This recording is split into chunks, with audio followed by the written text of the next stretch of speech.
Good morning, everyone. Thank you for joining in this morning. My name is Elisa Medina Kramer. I'm the Director of Operations here at Mexican, and I will be one of the hosts this morning.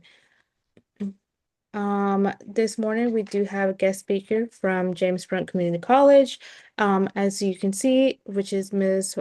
Flor Juarez Diaz, who is the Director of Latino Center. Before we pass it on to her, I would like to share a little bit about the NC Latino Education Alliance.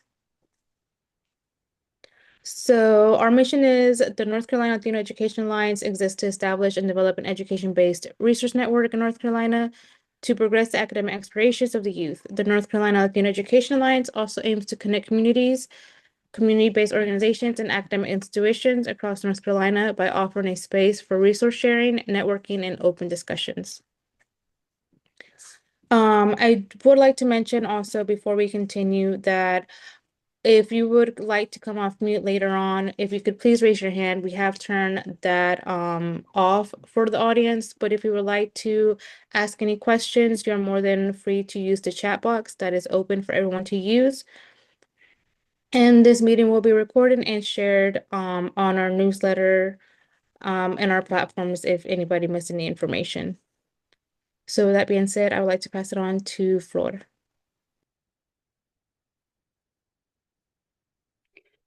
Buenos días. Good morning, everyone.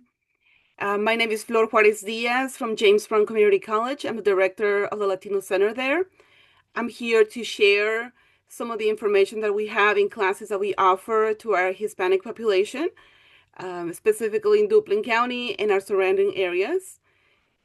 Mostly of what we do is we do services to the students or their family members who are not able to speak English or who need more information regarding the enrollment process, FAFSA, in classes in Spanish that they may need.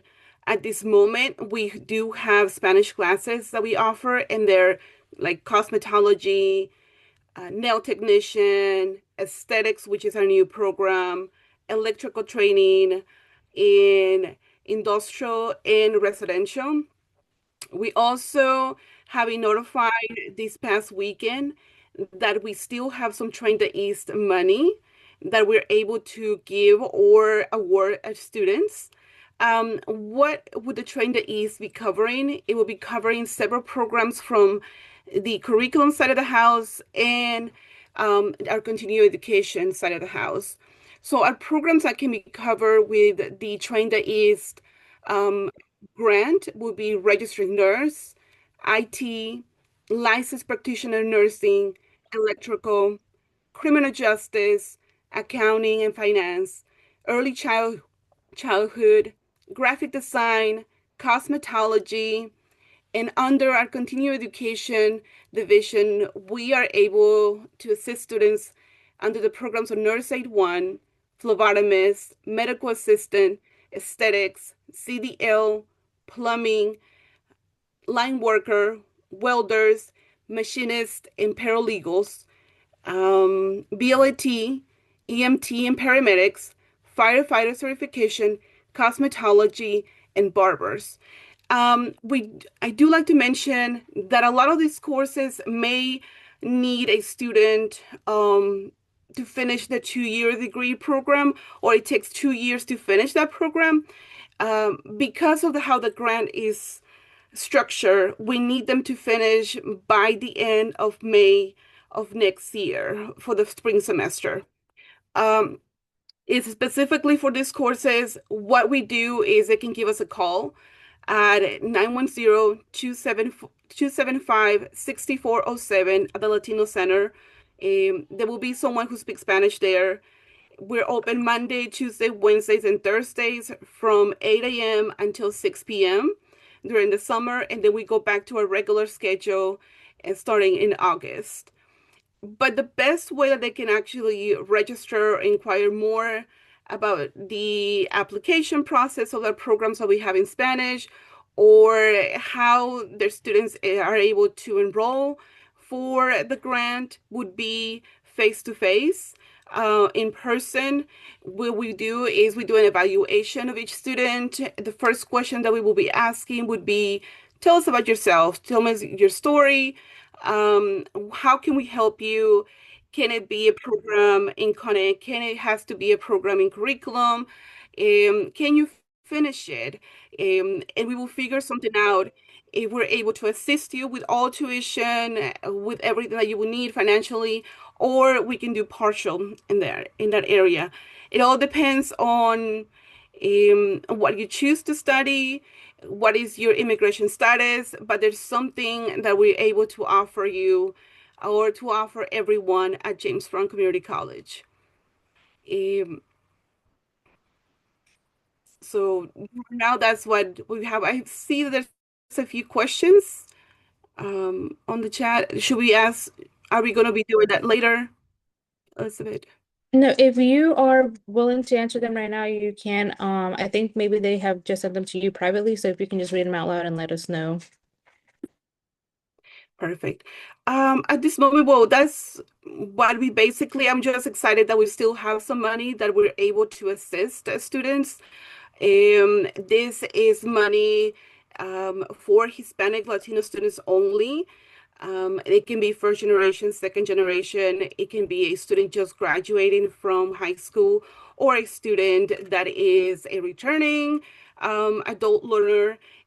Whichever that case may be, we are here to assist them. Many of the things that we're actually doing at the Latino Center also is we're working towards bringing new programs.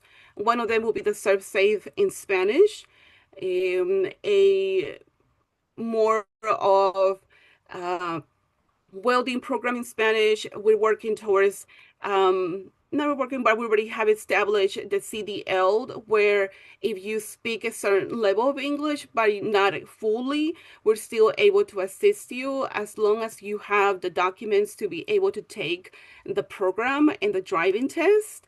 That program, we have two individuals teaching that class who are bilingual, so they will be able to assist you in different areas if you need that little push there in the with the language. But you are able to take the program if you have your social and you're able to, take the exams, and they're able to give you more of a tutoring with Spanish. So that's one of the biggest things that we do. Of course, we assist everyone at the school. So the only thing that you will have to do is arrive at the Latino Center and just ask for assistance. We're more than happy to do that. And then from there, we will take it from there. Um, we are also, and one of the main things right now that I'm sharing is the tuition that we have available. So I just would like, if anyone can share that information with anyone they know, we need to register and give that tuition as soon as possible. It's the last money that we have available for our students. So we want to make sure that we, aprovechen esto en estos momentos. Thank you.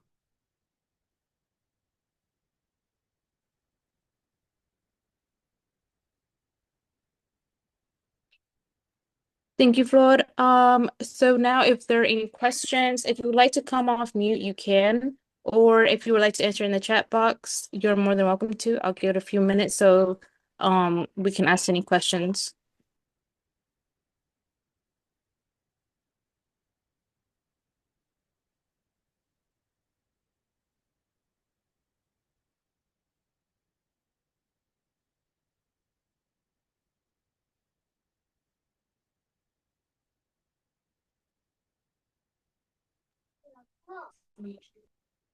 Okay, there's a question in the chat box. It says, when did the Latino Center begin in James Brunt?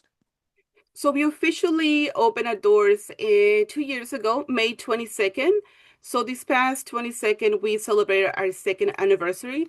Of course, now with the political climate, we didn't had a big, anniversary as we would like to, but we did celebrate it together.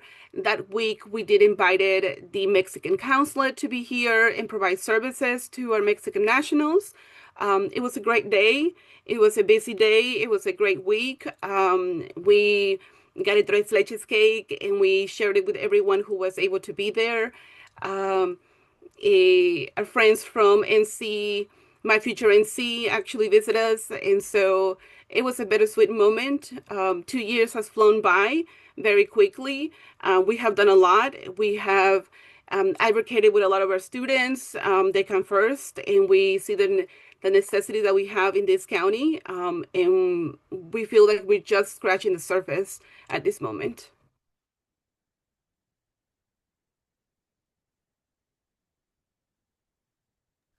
Thank you. And then there's another question. Would you be willing to share with us a little about the history of the center, how it started? Yes, so it starts with our president. Dr. Jay Carraway, once he moved and he assumed the position as president of James Brown, he was looking at the numbers and it was a no-brainer for him, looking at that there was more than 22% at that time of the population in Duplin County that are Hispanic descendants, or they identify themselves as Hispanic Latinos. And so for that, it was a no-brainer to bring someone in a director position, starting in continuing education part. So I started there in the continuing education workforce development as a director of workforce development, implementing first it will be the cosmetology program, then it was a nail technician program, and so we added more and more. And then 2 years later, we were able to open a Latino center, which focused more on the student services side of the area, and meaning the translating, interpreting for all of our students that arrive, and not only that, but providing a service to our other departments in a school when it comes to bilingual, for to other individuals there in more centralized location. So definitely that is a history, and I think it's going to continue, because the need is there regardless of what it goes. The community is such a large community of Hispanic Latinos here in Duplin County that the need is there and is going to grow a little bit more. Thank you. And then Beatriz said, could you put the phone number in the chat so they can write that down? And then Lucia wants to know if you can send her the information for CDL electricity to her email as well. And then Of one course. question, can you help adults with basic education and or literacy? Yes, so right now, do we mean in Spanish, basic education, or um, English like ESL? Spanish. Okay, so that is a little bit difficult. I know we were looking at working with the Mexican consulate, who do offer those programs. The tricky part is that the person in charge over those programs, or working with the individuals, doesn't get a paycheck. It gets more of a stipulation, and it's more a volunteer area. I still have to revisit that again just to see if that has changed. Previously, that was like 2, 3 years ago that we were looking at it. It was a great thing. Now, how do we work with those individuals who do have a challenge? Because most of our population who comes from Mexico or Latin countries, they haven't been to school once. Some of them, or most of them, have only completed a third or fourth-year grade level of studies. It's very rare when we see that they have completed their high school or university. And that can be very challenging. Or again, if they did complete it, it can be that they completed it 10, 15, 20 years ago, and a lot of things have changed. So what do we do to ensure that these students are successful? So depending on the program, for example, the esthetician program.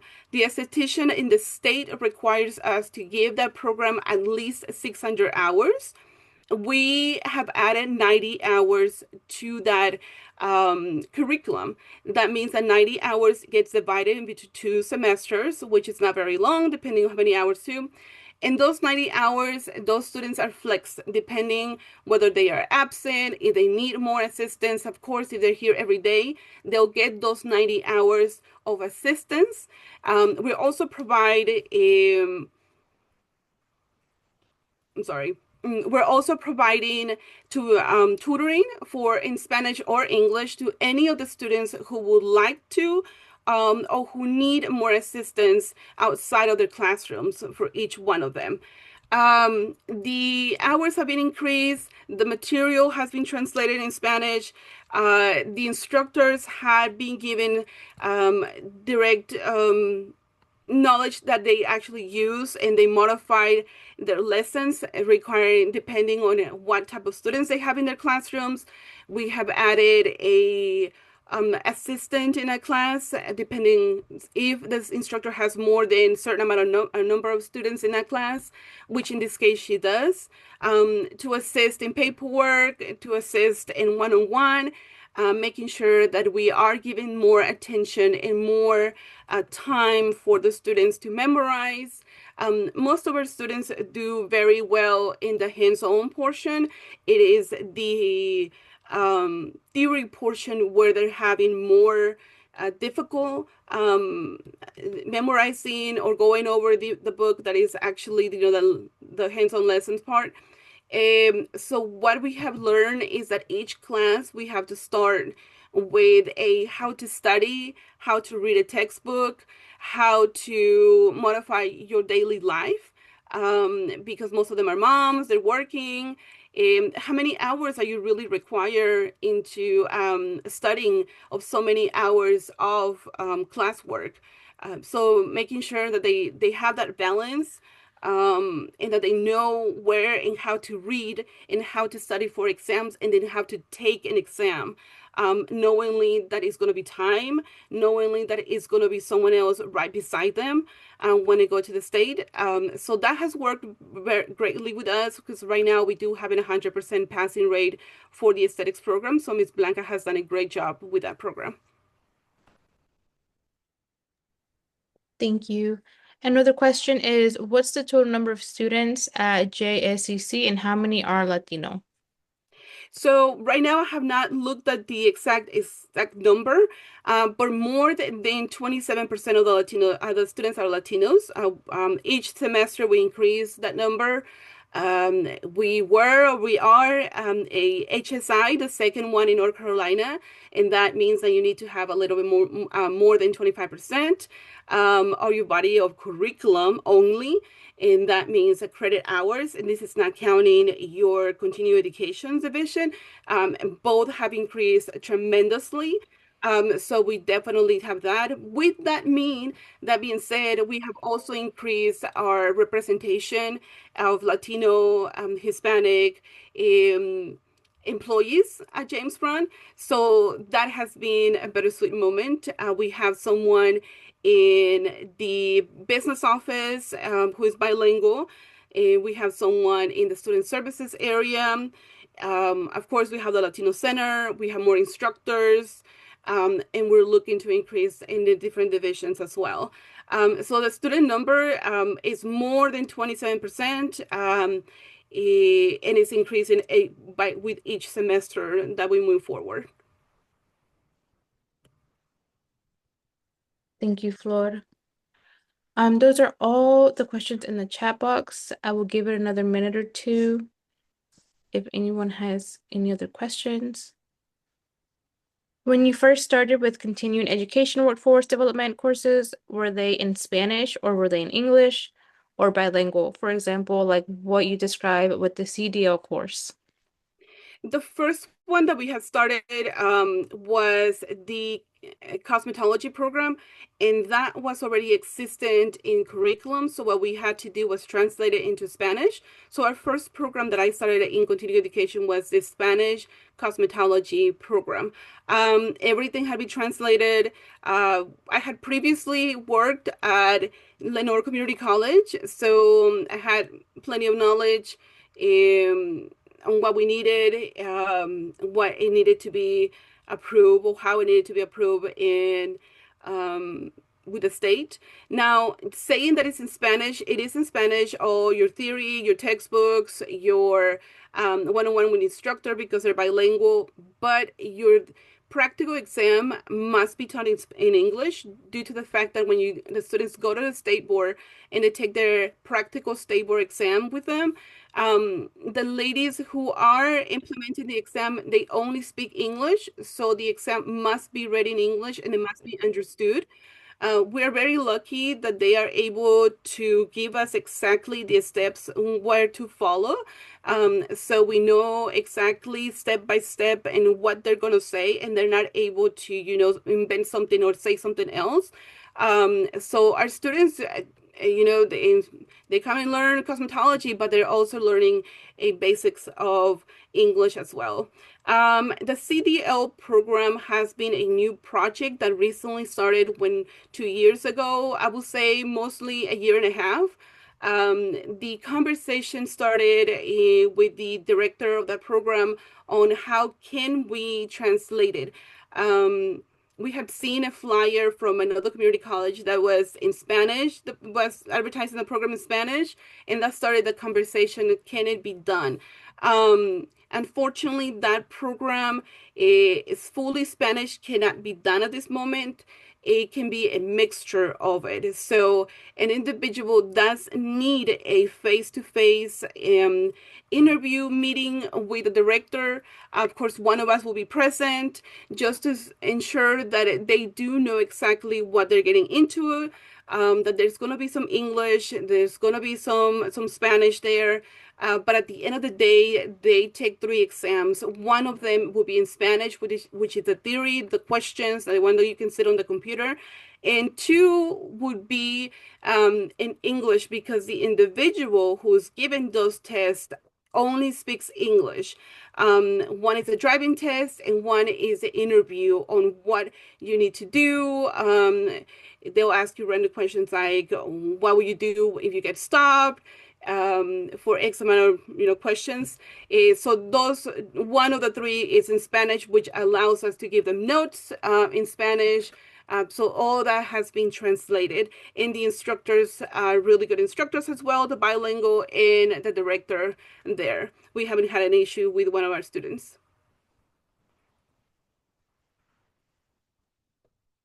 Thank you, Flor. Any other questions before we continue?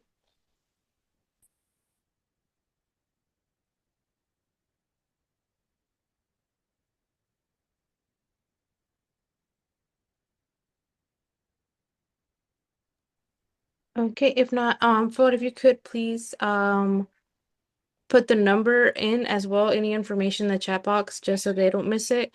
One last question did come in. It says, what recommendations could you give to other community colleges who are either EHSI and or those with even lower enrollment numbers to create a registration increase of Latin students at their respective campus? So I would say, um, so HSI is a curriculum area. Um, I would say hire someone who's bilingual. That's the first thing that you would have to do. Hire someone who's able to communicate with the community. Hire someone who is able to actually go to the community because you're gonna have to go and get them. And start one class in Spanish. Um, One program in continuing education. Start with one of the most easiest. See who in the community college is willing to work with the students because they bring more challenges. This is something new for everyone. So it's something, it's more work, new, it's more work. But find someone who is willing to do that work, partner with each other, build community with each other, and work together in implementing that program first. Once that program is successfully and you're able to show results, you will definitely be able to have other individuals who are going to want to have the same results in their program as well. What I'm doing right now is I'm looking through programs at the college who has low enrollments that we're able to contribute. And so we go out and advertise for those programs. Um, and then we increase the enrollment, right? So we build that connection with the director. We build another bridge with them. So slowly but surely, just know that this is slow work. This is wonderful work. This is worthy of every time that you put in, but this is very slow. I this is 2 years with the Latino Center. It looks wonderful and everything, but previous that was 3 years without the Latino Center, building programs on James Brown, and then before that, it was 5 years at Lenore Community College, right? And so this is more of a 10-year pathway. It doesn't mean anything that it will take you 10 years. It doesn't mean anything will take you less. It just means that I will say more, find someone who at that community college, if you are the person, build community at the community college. That is the fastest that it has, that I would say would pay off, is build that community with them, do the events that we do with the families. So yeah, definitely build community.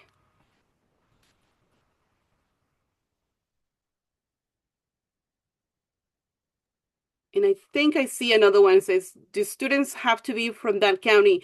No, we say, well, we can't really cross with community colleges, cross county lines. So is we serve Duplin County and the surrounding areas. We have students who travel 3 hours, 4 hours. We have had students travel all the way from Tennessee to take a electrical residential weekend course because they needed that certificate for their job. Um, he was a U.S. citizen. That's why he was able to feel comfortable traveling that many hours every weekend. But what he most lacked is the English part. And so he felt more comfortable taking that program in Spanish. The money that we're able to assist the students for each program, as long as you're Hispanic Latino and you're willing and able to make it to class, that we're more than happy to assist you. Right now, we have several students coming in from Raleigh, Durham, and then Wilmington to take our aesthetics program during the day. And so we're more than happy to assist anyone. We just need to make sure that you are able to be here or willing to be here and make it here on time, because it's only 90 hours and it looks like a lot. But once you start being start absent for a few days consecutively, it can go fairly quickly. Another question, do you have virtual classes and what are they? In Spanish, the only virtual class, or I would say hybrid class that we have, would be the medical interpreter program that is hybrid. They meet face to face on Thursdays from 6 to 9, and then the other 3 hours will be done online. But as that's the only program that we have. We're trying to get there with the aesthetics, but it would only be offered virtually or as a online, just a few hours.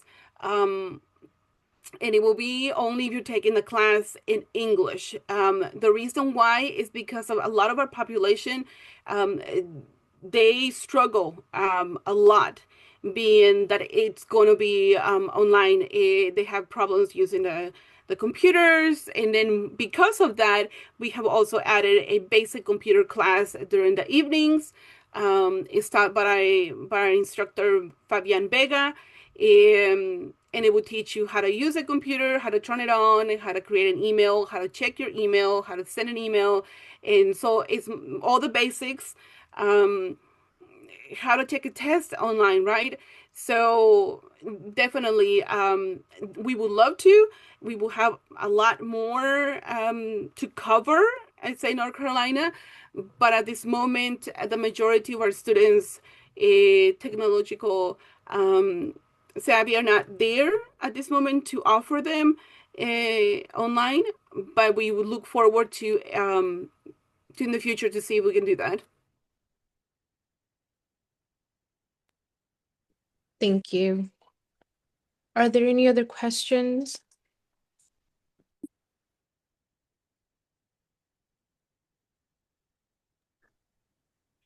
Okay, if not, we will share Flora's information as well in our newsletter, her email if you would like to contact her directly.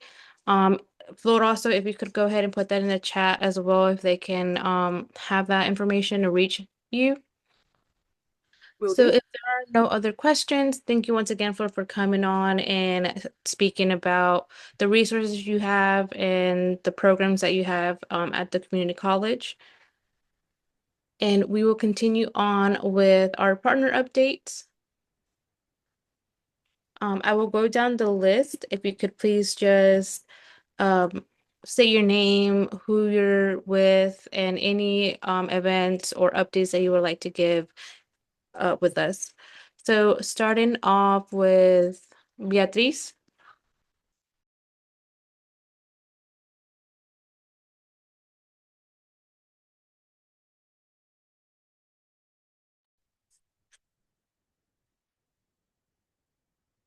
Okay,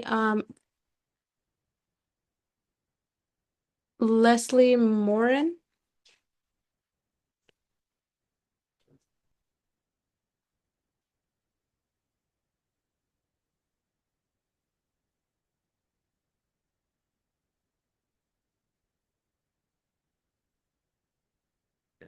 Mariana,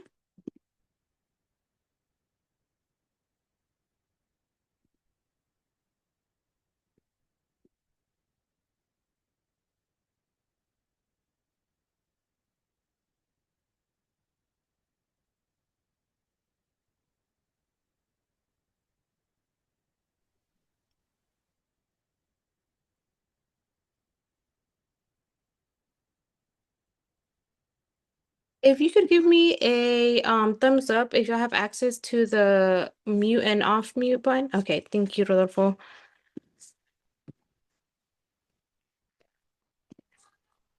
Next we have Katie Covington.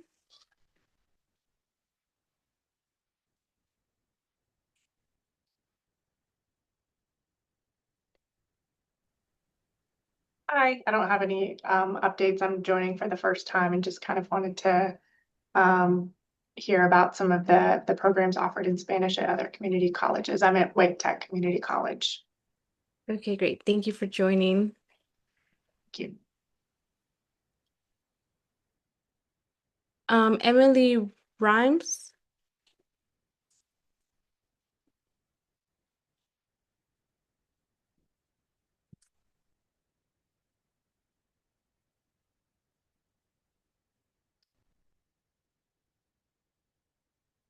Okay. Um, I think a few people hopped off. Michelle Giron. I apologize if I mispronounced that.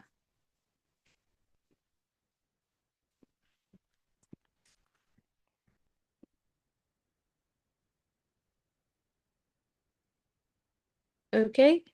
And if you would not like to come off mute, you're also more than welcome to put your information in the chat box as well, and we'll have that read that out loud.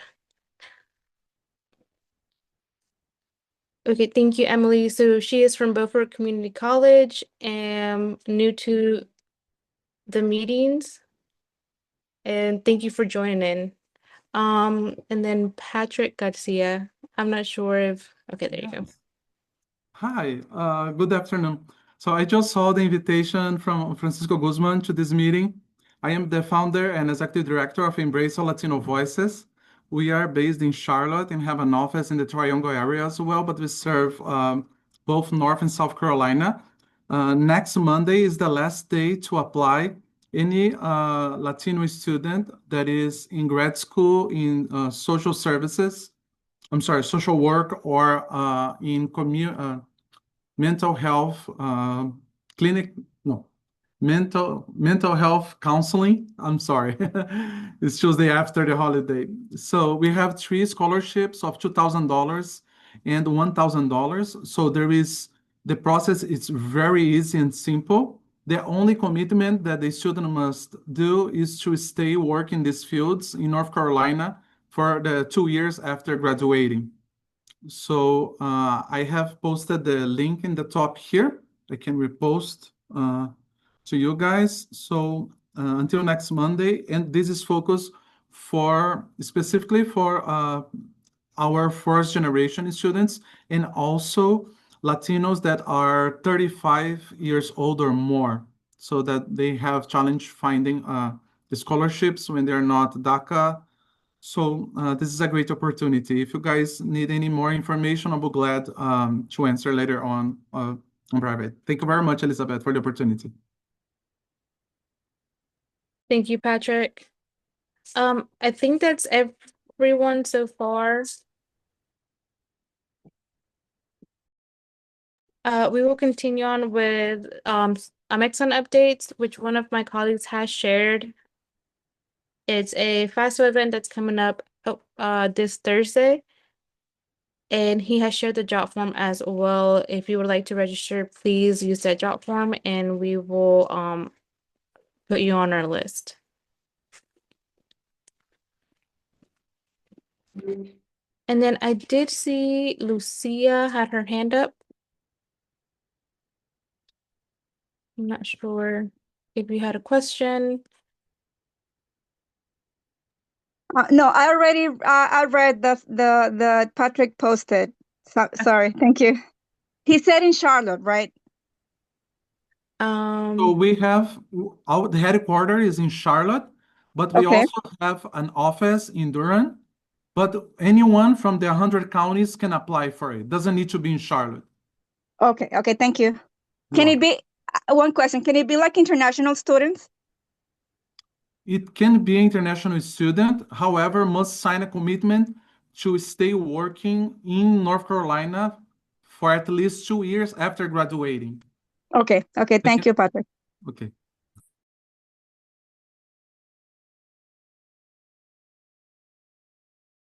Thank you.